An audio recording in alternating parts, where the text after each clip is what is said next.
Preview BTTH episode 106 bagian 1. Feng Zunze tidak mengatakan apa-apa lagi setelah melihat Xiao Yan telah mengambil keputusan. Dia merenung sejenak sebelum mengeluarkan sepotong batu giok tua dari cincin penyimpanannya. Setelah itu, dia menyerahkannya kepada Xiao Yan dan berkata, "Ambillah batu giok bintang ini. Di masa depan, aku akan dapat mengandalkan benda ini untuk menemukanmu. Selain itu, jika kamu menemui masalah yang tidak dapat kamu atasi, kamu dapat menghancurkannya. Aku akan dapat merasakannya." Xiao Yan memiringkan kepalanya. Dia dengan hikmat menerima batu giok tua itu dan meletakkannya di cincin penyimpanannya. Setelah itu, dia menangkupkan tangannya ke Feng Zunze dan berkata dengan suara yang dalam, "Terima kasih, Feng Tua." Feng Zunze tersenyum dan melambaikan tangannya. Telapak tangannya menepuk bahu Xiao Yan sambil berkata perlahan, "Dengan Yao Chen mewariskan metode Qi itu kepadamu, itu sudah cukup untuk mengatakan bahwa dia menghargai kamu. Dulu, si sampah Han Feng sangat menginginkan metode Qi ini, tetapi Yao Chen tidak menyerahkannya kepadanya." Xiao Yan mengangguk pelan. Yao Lao telah mengerahkan banyak tenaga untuknya, sesuatu yang secara alami disadari oleh Xiao Yan. Oleh karena itu, hatinya memperlakukan Yao Lao seperti ayahnya. Selama tahun-tahun ini, ia secara pribadi telah mengerahkan banyak tenaga untuk memperoleh kekuatan untuk menyelamatkan Yao Lao. Perjalanan pelatihan Xiao Yan adalah perjalanan yang sepi dan keras, namun ia telah menggertakkan giginya dan bertahan. Agar ia dapat berjalan ke titik ini dari menjadi sampah klannya saat itu, kesulitan dan usaha yang ia hadapi secara alami merupakan sesuatu yang sulit dibandingkan dengan orang lain. Orang-orang seperti Feng Qing'er dan Tang Ying mungkin memang memiliki bakat yang sangat luar biasa, tetapi mereka juga memiliki dukungan dari faksi besar di belakang mereka.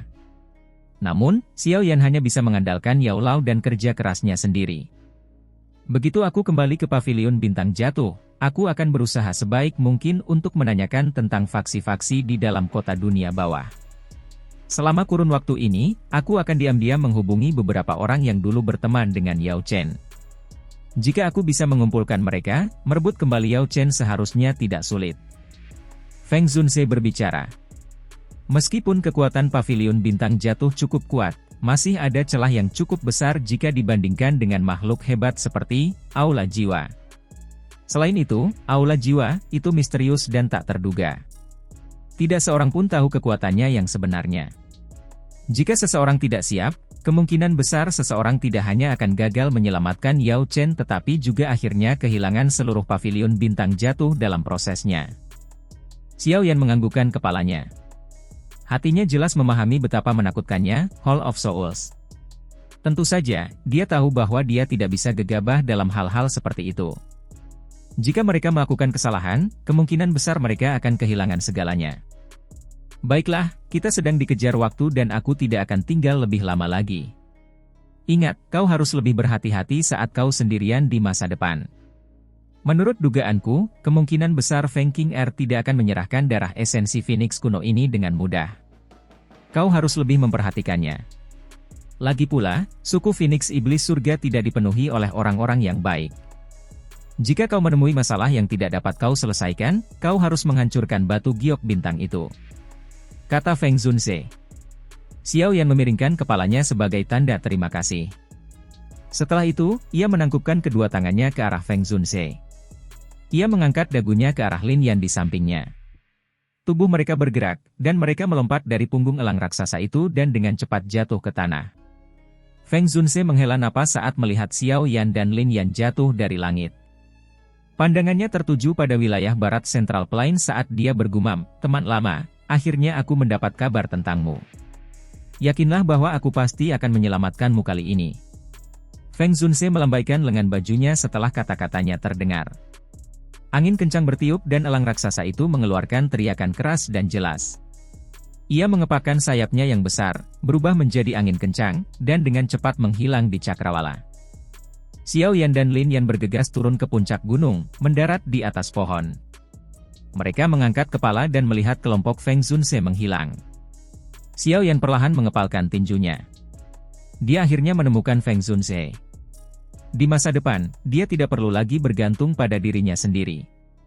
Dengan kekuatan Xiao Yan saat ini, ia sudah mampu melenyapkan bintik racun iblis di dalam tubuhnya sendiri. Meskipun ia tidak dapat memurnikannya sepenuhnya dalam satu kali percobaan, ia tidak perlu melakukannya dengan cara ini. Douqi yang terkandung dalam bintik racun iblis terlalu kuat. Mengonsumsinya sekaligus tidak akan terlalu bermanfaat baginya. Penyempurnaan selangkah demi selangkah lebih cocok. Xiao Yan, kemana kamu berencana pergi? Lin Yan perlahan menarik kembali pandangannya, menoleh ke Xiao Yan, dan bertanya sambil tersenyum. Di mana letak menara pil? Xiao Yan terbatuk datar. Matanya menyapu sekelilingnya saat ia bertanya dengan sedikit malu. Ia tahu bahwa menara pil terletak di tengah-tengah Central Plains, tetapi ia tidak mengetahui lokasi pastinya. Lin Yan memutar matanya saat mendengar ini. Nama menara pil adalah sesuatu yang diketahui semua orang di Central Plains. Tidak disangka Xiao Yan benar-benar mengajukan pertanyaan seperti itu.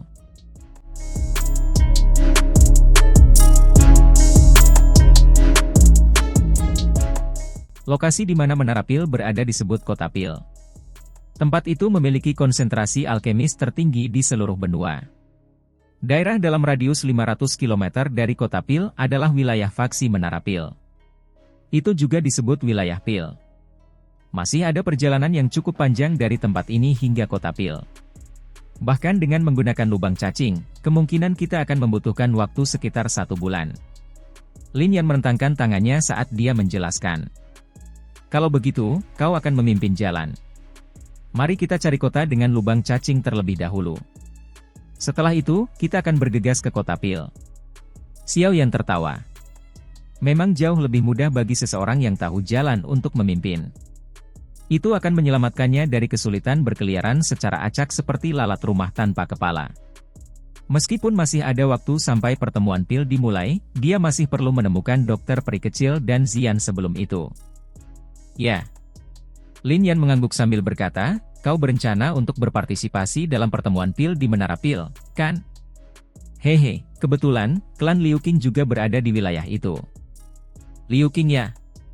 Wajah Xiao Yan menampakkan senyum ketika mendengar nama yang familiar ini. Dia juga memiliki kesan yang cukup baik tentang orang yang terus terang ini. Orang itu juga sangat merindukanmu dan sering membicarakanmu. Namun, dia sekarang adalah kepala klan dan memiliki status yang hebat. Meskipun demikian, dia sering ditekan oleh orang-orang tua di klannya, membuatnya merasa tidak enak badan. Lin Yan tertawa. Jika di sepanjang jalan, kita bisa pergi dan melihat orang ini. Xiao Yan tertawa. Dia juga merindukan teman-teman yang dia dapatkan di akademi dalam saat itu. Lin Yan mengangguk. Punggungnya bergetar dan sepasang sayap Douqi terentang. Sayapnya langsung mengepak, dan dia berubah menjadi seberkas cahaya yang terbang ke kejauhan. Xiao Yan melangkah ke udara kosong dan mengikutinya dari dekat. Ini adalah dunia yang misterius. Awan yang tak berujung berarak di atas langit yang jauh, membuatnya tampak seperti surga. Selain itu, energi di tempat ini juga sangat padat. Efek latihan di tempat ini kemungkinan akan jauh lebih baik daripada di tempat lain. Tempat ini dipenuhi dengan banyak puncak gunung yang curam. Kadang-kadang, beberapa sinar cahaya akan bersinar di langit. Aura samar dan kuat yang keluar dari puncak-puncak itu kemungkinan akan menarik banyak perhatian jika berada di tempat lain. Puncak gunung yang sangat curam terletak di bawah awan dan kabut. Puncak gunung itu seperti pedang besar yang menembus awan.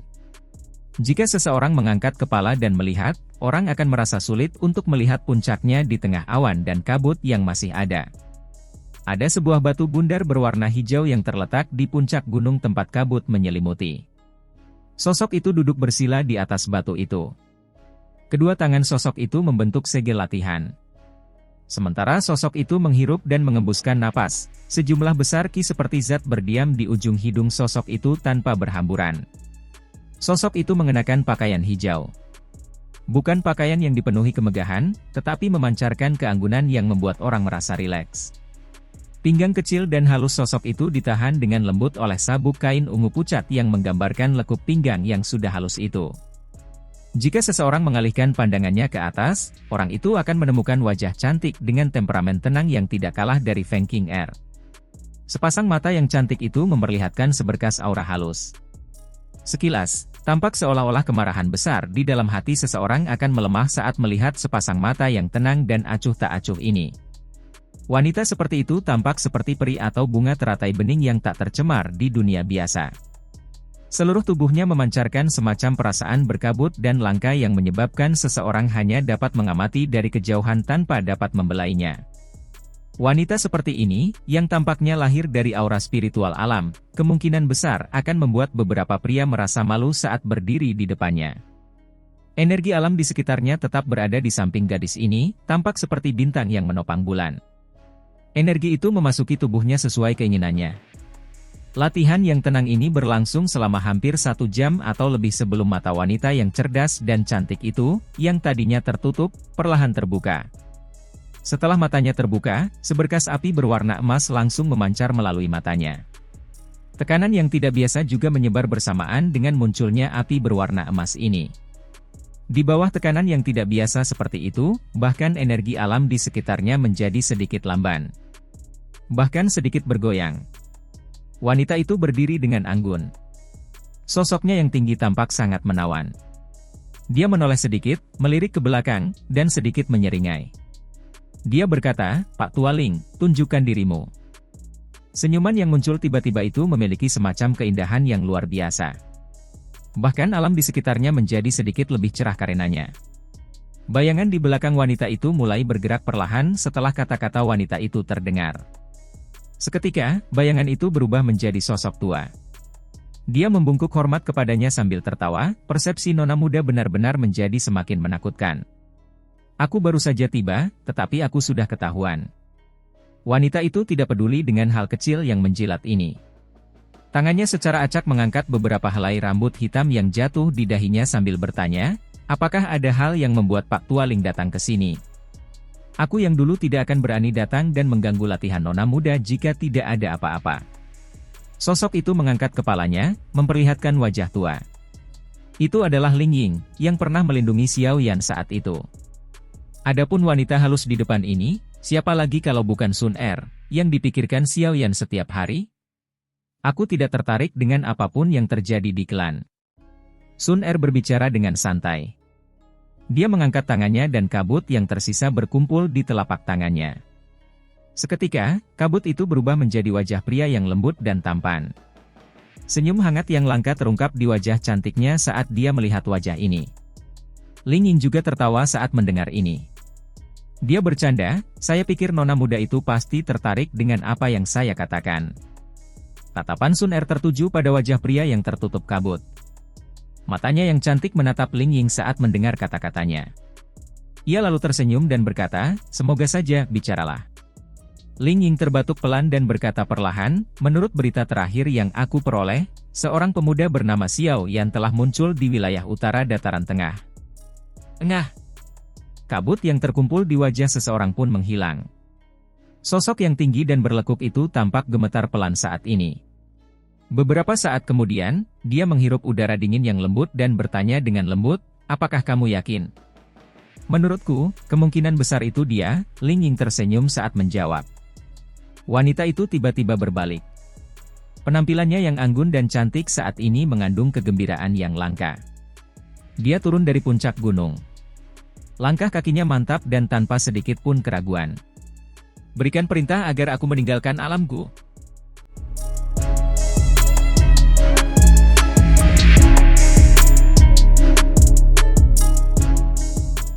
Dua sinar cahaya melesat dari langit yang jauh.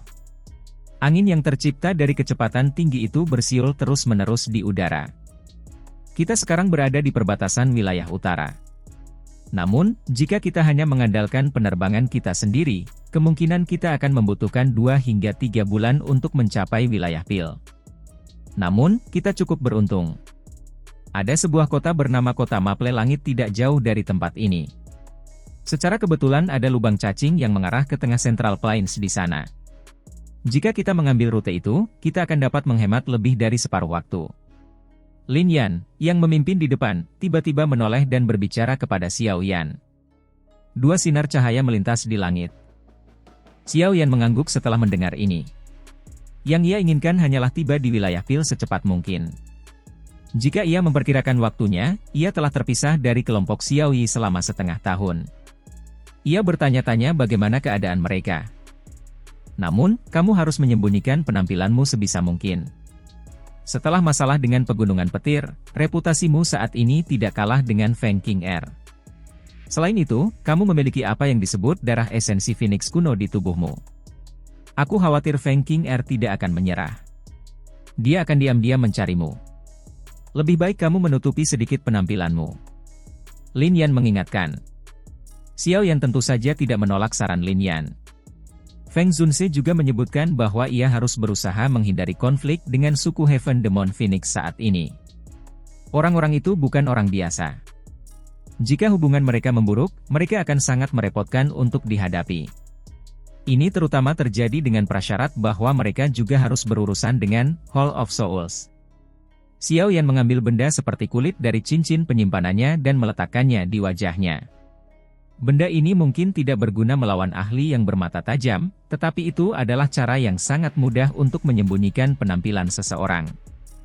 Lin Yan tersenyum dan mengangguk ketika melihat Xiao Yan sekali lagi berubah menjadi penampilan biasa yang dilihat Lin Yan ketika mereka dipertemukan kembali. Setelah itu, dia berbalik dan melihat ke depannya. Garis samar sebuah kota besar muncul di ujung pandangan mereka. Ayo berangkat. Kita sudah sampai. Percepat langkahmu. Lin Yan melambaikan tangannya. Setelah itu, ia tiba-tiba menambah kecepatannya dan bergegas menuju kota yang jauh. Xiao Yan mengikutinya dari belakang. Seperti kata pepatah, seekor kuda akan mati karena berlari kencang jika seseorang mengikuti pemandangan gunung dan berlari. Meskipun mereka dapat melihat samar-samar garis besar kota, Lin Yan masih harus terbang selama hampir 20 menit atau lebih dengan kecepatannya sebelum kota besar itu perlahan-lahan muncul di depan mata mereka. Keduanya turun dari langit dan berhasil memasuki kota bernama Kota Mapel Langit ini. Xiao Yan tidak terburu-buru menuju lubang cacing setelah memasuki kota. Sebaliknya, ia berjalan menuju rumah lelang terbesar di kota itu. Setelah itu, ia menghabiskan cukup banyak uang dan membeli 3 jenis api binatang. Jenis api binatang buas ini biasanya diperoleh dari tubuh binatang buas sihir. Kekuatan mereka tidak dianggap hebat. Beberapa bahkan gagal jika dibandingkan dengan api yang terkumpul dari Douki. Tentu saja, seseorang juga harus melihat level binatang buas sihir. Api binatang buas di dalam beberapa binatang buas sihir yang sangat kuat secara alami cukup kuat. Salah satu contohnya adalah api hitam yang tidak biasa dari Feng King Air. Jika salah satu iblis tua dari suku Phoenix Iblis Surga muncul, kemungkinan besar bahkan jika Xiao Yan melepaskan api hati teratai berkilau hingga batasnya, dia mungkin tidak dapat menekan pihak lain. Ini adalah kesenjangan antara kekuatan mereka. Lin Yan juga cukup terkejut bahwa Xiao Yan mengumpulkan api binatang seperti itu. Namun, melihat bahwa Xiao Yan tidak memberikan penjelasan, dia memilih untuk tidak bertanya. Baru setelah Xiao Yan mengumpulkan semua hal yang dibutuhkannya, Lin Yan membawa Xiao Yan ke pusat kota langit Mapel. Xiao Yan berdiri di tanah terbuka yang luas di tengah kota langit. Ia menatap lubang cacing hitam pekat setinggi 1000 kaki dan tanpa sadar menghirup udara dingin. Kemungkinan besar, benda spektakuler seperti itu hanya bisa ditemukan di Central Plains. Lubang cacing kota langit diciptakan oleh 2 Douzun elit bersama-sama. Lubang cacing ini sangat stabil dan tidak ada satupun badai spasial yang muncul setelah bertahun-tahun digunakan.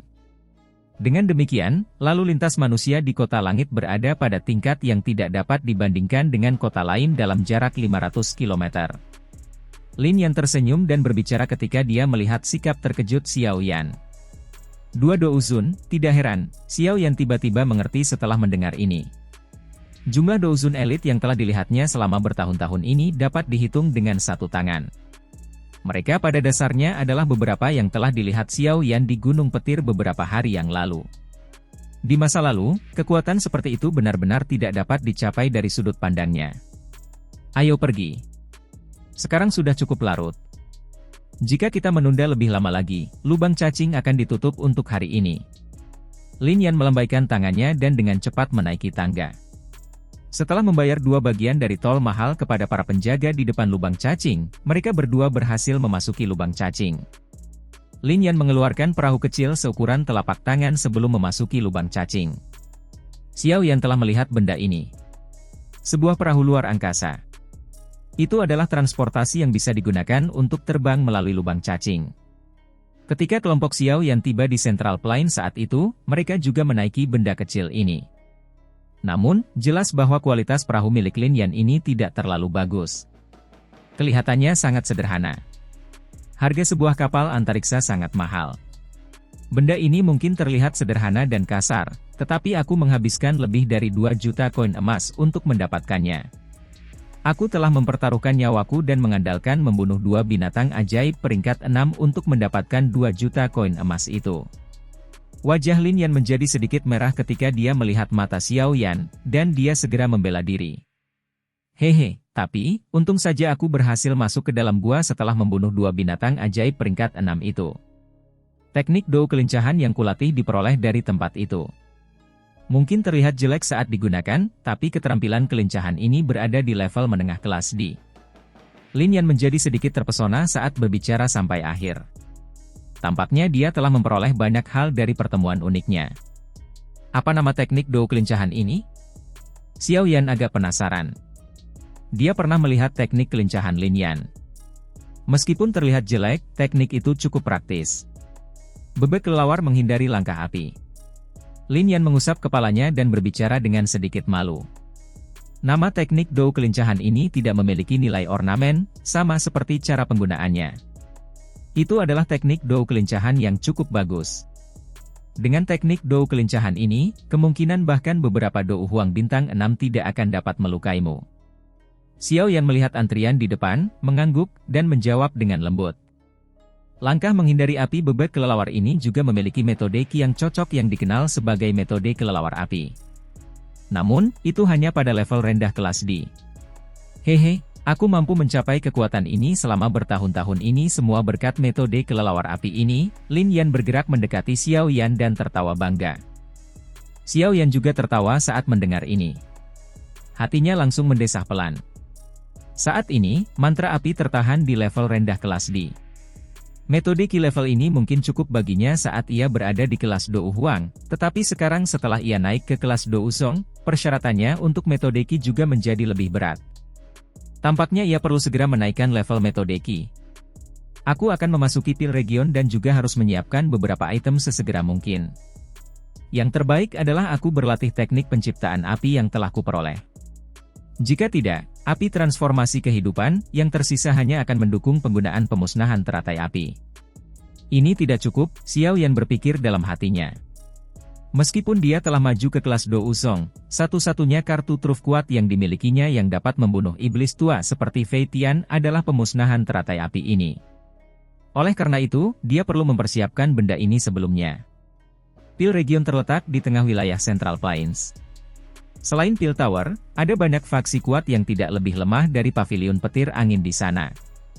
Jika dia ingin bertahan hidup di tempat itu, dia akan merasa sulit untuk menavigasinya jika dia tidak memiliki beberapa kartu truf.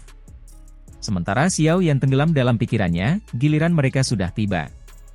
Keduanya melangkah maju dan memasuki lubang cacing yang sangat besar. Fluktuasi spasial muncul dan mereka berdua menghilang ke dalamnya. Bagian dalam terowongan ruang angkasa yang gelap gulita itu memiliki 2 dinding ruang angkasa yang terbentuk dari kekuatan ruang angkasa di kedua sisinya. Jika pandangan seseorang melewati dinding putih keperakan itu, seseorang akan dapat melihat kekosongan yang tak berujung di baliknya. Kegelapan semacam ini tampak tak berujung, menyebabkan seseorang merasakan hawa dingin di dalam hatinya. Xiao Yan duduk di atas perahu antariksa sederhana dan kasar itu sementara Lin Yan duduk di depan. Dia mengendalikan perahu antariksa itu saat melaju. Ada cukup banyak perahu antariksa dengan berbagai ukuran di sekeliling mereka, yang juga dipenuhi oleh cukup banyak orang. Dengan begitu banyak orang yang bepergian, terowongan antariksa yang sunyi itu tidak lagi tampak sepi. Ada tawa dan suara obrolan yang berulang kali terdengar dari sekeliling mereka. Kita akan membutuhkan waktu setidaknya sebulan untuk melewati lubang cacing ini. Kau harus beristirahat dulu. Tidak apa-apa jika aku mengendalikan kapal ini. Lin Yan menoleh dan berbicara kepada Xiao Yan setelah kapal luar angkasa itu berada di jalur yang benar.